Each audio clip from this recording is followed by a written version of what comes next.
우리는 언제부터 스스로에게 관대해졌을까? 이 나이면 충분하지. 이 정도면 잘 살아온 거지. 이제는 좀 쉬어도 되잖아. 이 말들은 위로처럼 들린다. 하지만 만약 니체가 물었다면 이렇게 답했을 것이다. 그건 정말 쉼인가? 아니면 더 이상 책임지지 않겠다는 선언인가? 1844년에 태어나 1900년에 세상을 떠난 철학자는 인간을 위로하지 않았다. 그는 인간의 약함을 비판했으며 시대나 환경을 탓하지 않았다. 그의 질문은 단 하나였다. 인간은 왜 이렇게 약해졌는가? 그는 인간이 고통을 피하려는 태도가 결국 그들을 무너뜨린다고 주장했다. 젊은 시절의 삶은 대개 버티는 삶이다. 그러나 인생 후반부에 접어들면 우리는 공허함을 느끼기 시작한다. 니체는 이 공허를 실패로 보지 않았다. 그는 이를 기준 상실이라고 불렀다.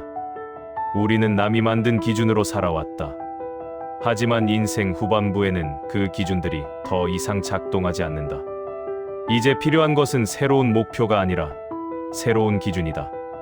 니체에게 기준이란 돈이나 명예가 아니다. 그것은 단 하나, 나는 아직도 나 자신을 넘어가고 있는가? 이 질문이 살아있는 사람은 나이가 들어도 늙지 않는다. 반대로 이 질문이 사라지는 순간 인간은 급격히 늙는다. 니체는 인간을 선과 악으로 나누지 않았다. 그가 본 구분은 스스로를 갱신하는 인간과 과거에 머무는 인간이었다.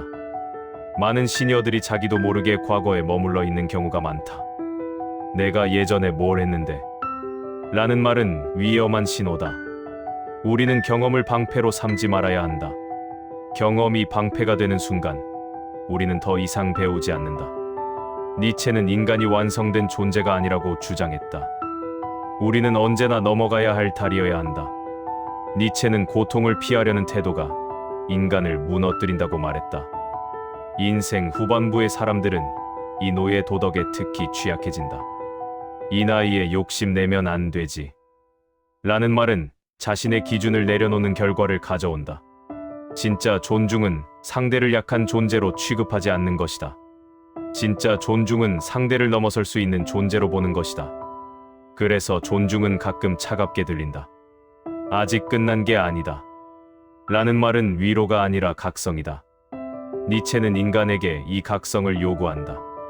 힘의 의지는 자기 자신을 확장하려는 에너지다. 인생 후반부에도 이 힘이 살아 있어야 한다. 이 힘이 꺼지는 순간 우리는 나는 원래 이런 사람이야 라는 말로 자기 삶을 포기하게 된다. 니체는 인생 후반부에 가장 필요한 능력으로 자기 극복을 지목했다. 자기 극복이란 지금의 나를 최종본으로 인정하지 않는 태도다. 인생 후반부는 닫는 시간이 아니라 열린 채로 정리하는 시간이다. 니체는 말한다. 아직 끝난 게 아니다. 라는 문장은 희망의 메시지가 아니다. 오히려 책임의 메시지다. 지금 이 순간에도 삶을 다시 정렬할 수 있다는 말이다.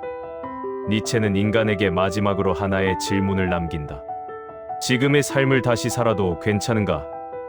이 질문 앞에서는 어떤 위로도 무력해진다.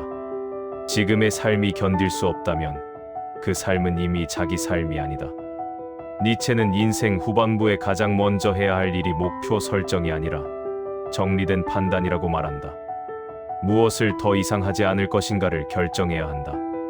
포기는 방향 상실이고 정리는 방향 회복이다. 인생 후반부에 가장 필요한 것은 새로운 성공이 아니다. 가장 필요한 것은 자기 삶에 대한 정직한 문장 하나다. 이게 내 삶이었다. 라는 문장을 두려움 없이 말할 수 있다면 그 사람의 인생은 이미 실패가 아니다. 니체는 말한다.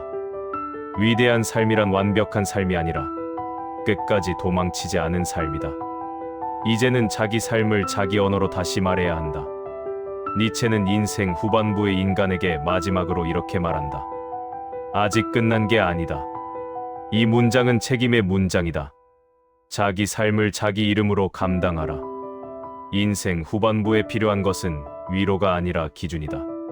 이 기준은 끝까지 흐리지 말아야 한다.